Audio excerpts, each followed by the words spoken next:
Alrighty guys, welcome back to episode 11. I believe last time we went over the pen tool. Before we get started, I hope you all had a great summer. I'm assuming that by the time you're watching this, summer is over and you're back in the Dream Lab classroom. Figured I'd throw a little bit of classical music over this because who's not a little bit stressed about the beginning of school, or maybe any of school in general. But I hope it's worth it, I hope it turns out good, and that you enjoy it. So, let's go ahead and start off by opening a new Illustrator page, as usual. So either start here and do Create New, or then File New, right up here in the top left corner. And what we're going to do is our classic 5x5 and hit Create. We'll give my computer a second because I barely have any Wi-Fi in my office, and when I say office, I mean my bedroom. Alrighty, here we are, our lovely white canvas. So first off, I'm going to get rid of these, and then, as usual, just so we're all on the same page, let's go to Essentials and Reset Essentials.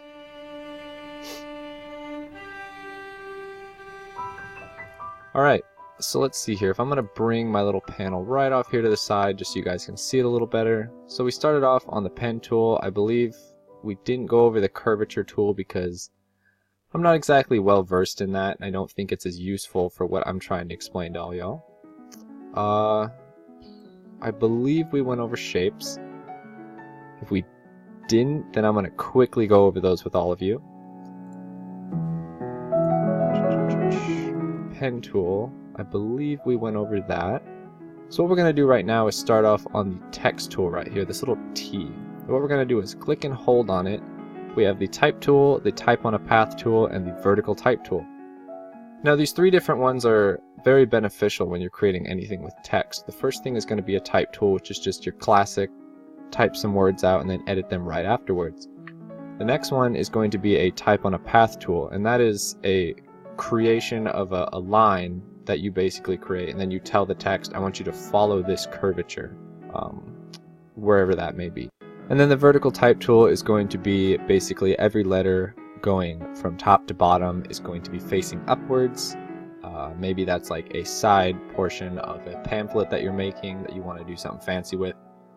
I'm not really going to go over the type on a path or the vertical type tool just because I want you to be able to create something interesting with those and really get to know it better on your own, especially because they're not as important to what I'm trying to get at in all of these videos.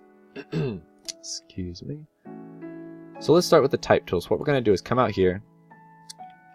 Didn't mean to do that. And I'm going to find a space, and we can do one of two things. We can either just click, and it's going to say lorem ipsum. Now, as much as I've looked it up, there's really no exact definition to what this is. It's basically just a placeholder text, some form of Latin, I believe. If any of you know and care to interest me in some sort of fancy explanation, you can go ahead and throw that in the comments and let me know. Or, secondary, we can take the text tool and we can click and drag and create any text box of any size that we want. So say like in Word, you create a text box on a pamphlet. What you do is you click and drag, and I'm going to make this column right here. And it's going to fill it with even more text. Now if I click off, the text is going to stay there because it's placeholder. That's basically to show you where the text box is that you created. I can just as easy click on it, and then using the text tool, click and drag to highlight just as you would in Word, and hit delete. And then I can fill that with all sorts of letters and numbers that I wish. So there we go. And then as always, you can click and drag and move that anywhere that your heart desires. So, as soon as you've created something like this, I'm just going to use the default text right here. What I'm going to do is click my text tool, and we're going to go right over here to the side. I'm going to drag the properties over so it's a little easier to see. We've got a transform section, which can do angles and all those fancy things. And then we have our fill, our stroke color, and our opacity. Now these are going to become very standard for just about anything that you do. So if I want to, I can highlight my text, click my fill, and press the color that you desire. So I chose blue, very early 2000s looking Google. And then I'm going to grab my text tool again, highlight this, and I'm going to change my stroke to, I don't know, red. Why not? So if you notice right now, when I did that, all of my text became red. Why that is, you ask? Because the text is so fine on our document that the stroke is too large and it basically overbears the original color. So what I'm going to do is click down a few times, and you'll notice that the stroke goes down as well. So if I zoom in here, this is a little bit easier to explain. So I have my B. Let's see here, I'm going to highlight it. Now, every time you highlight something, it might change color, but don't let that fool you because that's just an inverse color option. So the black that goes over it, it's going to create the opposite color basically. So let's do a different one. Let's do blue. And for the stroke, we're going to do yellow. Now click off, and there you go. So you can also zoom in, click on your letter, or highlight it. Highlighting is probably the best option because it's all one select unit, like a shape. And then we can change variations of the stroke. Now you see that it disappeared because the stroke was too small, and 1 is a little bit too big. So I'm going to start with 0.25 because that seems to work for me, and you can also highlight this and input variables of your own creations. Or use this handy drop down right here on the right side, and you can choose from all the different point options. So I'm going to go ahead and click off of this and zoom out. And that's about all the basics I can offer for that. Another nifty one, let's bring that over to the side here, is take your text tool and simply click, and then just begin typing what you want to type. And as soon as you begin typing, since this text right here is highlighted, it'll just automatically start typing what you want and get rid of the default. So I'm going to say, wow, I can't spell. College Place High School. Now that we have this, it's a singular unit. Now, forgive me, I haven't been on Illustrator for a long time, but I want to see. If I did that right.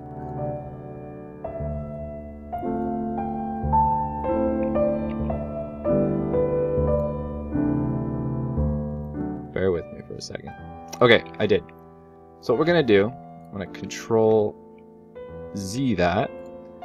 So I start over here. What you're going to do is highlight the text, and this is basically expanding it to multiple characters so that you can individually manipulate. So right now if I try to individually do it, I can't just move a single letter. It's going to move everything at one time. So what I'm going to do is highlight it, go up here to Object, and Expand, and then we're going to have Object and Fill checked right here in the boxes, and then hit OK. And what you're going to see is it's going to get a little bit tighter. This box is going to come around and really make this one solid object. Now with the direct select tool, that's going to be a different story. So if you click back and forth, you'll notice that it changes the points from a broad selection to one big object to very singular points. So right now, they work very much as shapes. So if we talked before on the shape tools, if I click these little boxes, all the other ones disappear, and then I can directly edit them to create different things inside of the text. Control Z. So the cool thing about this too is if I use this direct select tool and I highlight just a singular letter, I can click that and drag it off or reposition it. So this is a nice thing because you don't have to retype text all the time. You can simply expand it and place it where you want. And then you can obviously create different shapes, you know, do different things with the text that you wouldn't normally do. So let's see here if I can expand this, bring that over.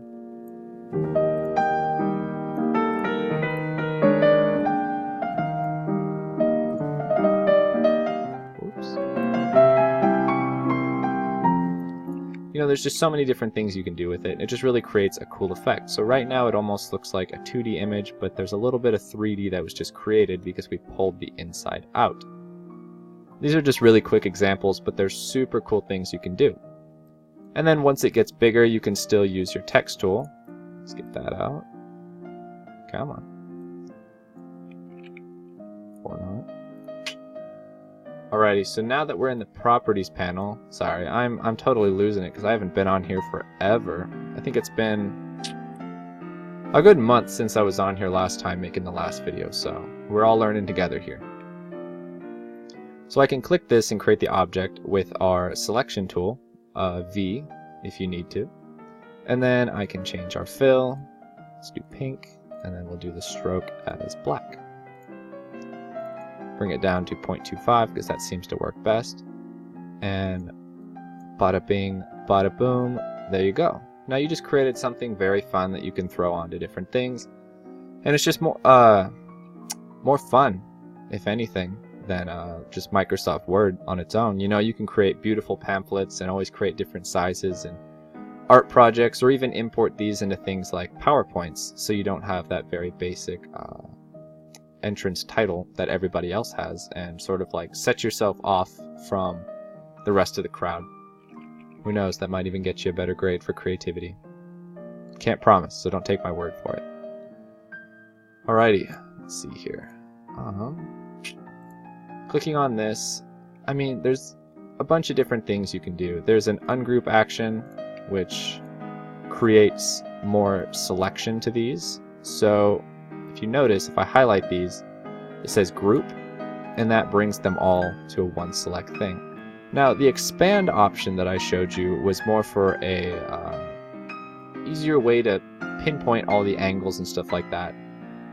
And then the ungroup, so if I highlight all of them and hit ungroup right here in our properties panel, it allows for me to use the selection tool without making it super fine, which we can still do that, but it also allows for just simple selection of click and drag. So now I can put these all together just like such. And look at that. You just created something totally different with barely any movement. And that's about all I have for the text tool. I mean, the text tool's not super important to where I'm getting at. I know I keep saying that, but it's just, I get carried away because it, you know, there's so many fun things to learn, and it's so interesting. And the creativity aspect, if that's something that you enjoy, like me, you can really take it super far. So as always, I encourage you guys to always keep practicing and creating new things and learning. And I do believe that Mr. Trope is watching these videos as well. If you're watching it right now, Mr. Trope, how's it going? Hope everything's going great. So, you know, he's a great person to go ask because he can help you through those videos, and he's a ridiculously smart man. So that's a great way to go right there. That's about all I have for this video. I'm just kind of going to rapid fire through the rest of these because there's not a ton more that we're going to go through. Hope that was helpful. Hope you enjoyed it. I hope this classical music behind was relaxing and something that you could hear without being distracting. I might not do it next time, but we'll see. Alright, have a great rest of your day.